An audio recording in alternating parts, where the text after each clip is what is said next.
Welcome, first-year DPT students, to this explainer. Look, as you kick off your journey into physical therapy, it is absolutely crucial to realize something right out of the gate. The human body, it's not just a basic system of levers and pulleys. It is a highly complex, incredibly dynamic chemical factory. So today, we're going to break down the actual mechanics of chemical reactions, and more importantly, we'll apply them directly to human physiology and the therapeutic interventions you'll be doing every single day. Okay, let's dive into this. Here is our roadmap. First, we'll cover the nature of reactions. Then we'll explore exothermic and endothermic energy flows. After that, we'll learn the strict rules of balancing chemical equations, discuss acid-base neutralization, and finally, wrap the whole thing up with some clinical practice questions to test your understanding.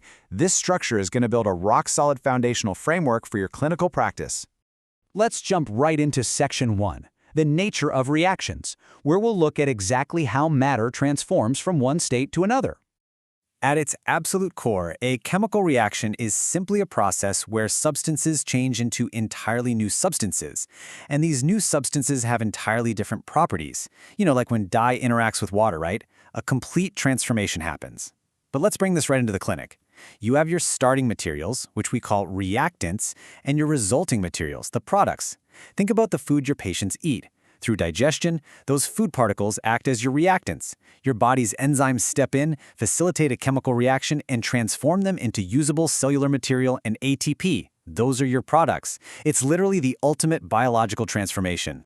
Now, what's really interesting here is the whole concept of rearrangement. Honestly, it's best to think of a chemical reaction just like a recipe.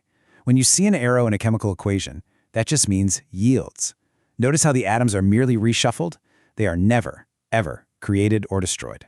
It's exactly like your body synthesizing specific muscle proteins from basic nutritional amino acids.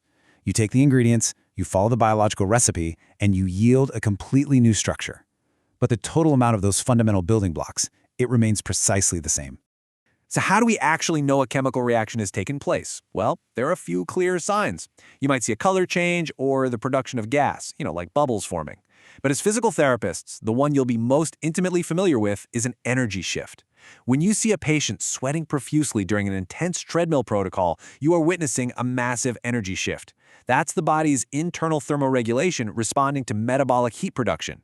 The chemical changes inside their muscle cells are literally releasing energy, and the body has to adapt to it.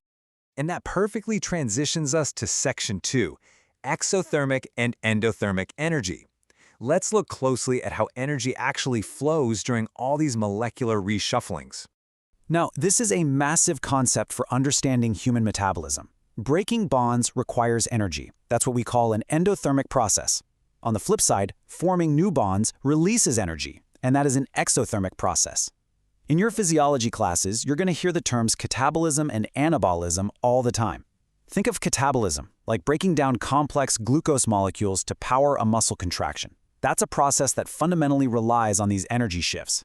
Conversely, anabolism, like muscle protein synthesis after a really heavy lifting session, requires a net input of energy to form those strong, new biological bonds. This brilliantly illustrates the real-world application of all this. Enthalpy is basically just the heat content of a system, and an exothermic reaction ends at a lower energy state simply because it released heat. But let's contrast this abstract concept with the reality you'll see in the clinic all the time, an everyday exothermic hand warmer. When the iron powder inside that little pack reacts with oxygen, it forms rust and releases a steady stream of heat. So, as a PT, when you apply a hot pack to a patient's tight, restricted fascia to increase tissue extensibility, you are literally utilizing an exothermic chemical reaction to achieve a mechanical therapeutic outcome. How cool is that? To figure out if a reaction will feel hot or cold overall, we calculate what's called the net energy. You just take the energy required to break the initial bonds and subtract the energy released when forming the new bonds. Simple enough, right? But this net difference is absolutely crucial. The human body is constantly calculating its own net energy to maintain homeostasis. It is an incredibly delicate metabolic balance. And when a patient is fatigued, malnourished, or overtrained, that mathematical balance is completely disrupted. Moving right along to Section 3, balancing chemical equations. This is where we learn the very strict rules of molecular accounting. Before we balance anything, we have to know the actual anatomy of an equation. The large numbers written in front of the molecules? Those are called coefficients. Think of them as your multipliers. They dictate the scale of the entire reaction, basically telling you how many full molecules are participating in the process. Now, pay very close attention to this, because this is the golden rule of chemistry. Never, ever change the subscripts. Those are the tiny little numbers at the bottom right of an element. If you change H2O to H2O2, you haven't just balanced an equation, you have literally turned life-giving water into toxic hydrogen peroxide. In physical therapy terms, altering a subscript is kind of like completely changing the mechanism of an exercise. Giving a patient a wildly incorrect mechanical load or dosage doesn't just scale the therapy up or down, it transforms it from a healing intervention into a potentially damaging one. So never touch the subscripts. Let's see how this builds into practical application by balancing the formation of water. Initially, our unbalanced reactants are 2 hydrogen atoms and 2 oxygen atoms. But look at the product, it only has 1 oxygen atom. Well, that breaks the laws of physics, right?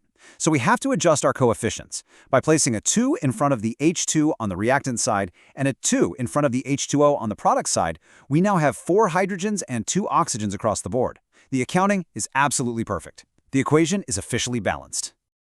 Let's step into Section 4, acid-base neutralization.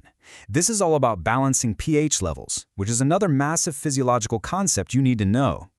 The fundamental rule of neutralization is that an acid plus a base yields a salt plus water. For example, hydrochloric acid mixing with sodium hydroxide creates harmless table salt and neutral water. Now, why does this actually matter to you? Well, because the human body relies heavily on physiological buffering systems. When your patient performs strenuous, high-intensity therapeutic exercises, their body produces lactic acid. That acid drops the pH in their muscles, which causes that burning sensation and fatigue we all know. But the body responds by deploying bicarbonate, which is a base, to neutralize that acid, stabilize the pH, and keep the muscular system functioning. It is literally this exact neutralization equation happening right inside the muscle belly. All right, let's wrap things up with Section 5, clinical practice questions. It's time to put all this together and test your understanding before you head out onto the clinic floor. Consider the practice challenges we have here. We've got iron reacting with chlorine gas, potassium chlorate breaking down, and nitrogen reacting with hydrogen. I want you to mentally solve these right now. Remember that golden rule we talked about? You can adjust the coefficients, but you must leave those subscripts alone. Think about exactly how you would scale up the inputs to perfectly match the outputs. Let's review the results. For those of you who correctly balance the chemical inputs and outputs, fantastic job. You successfully kept the molecular accounting fully intact. But hey, if you struggled a bit, don't sweat it. This absolutely takes practice, just like learning the subtle nuances of joint mobilization or gate analysis. So the crucial point to take away from all this is simply this: chemical reactions truly are the engine of life.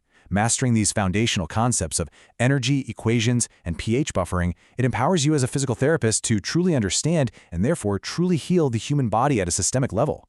I want to leave you with a thought to chew on before your next class.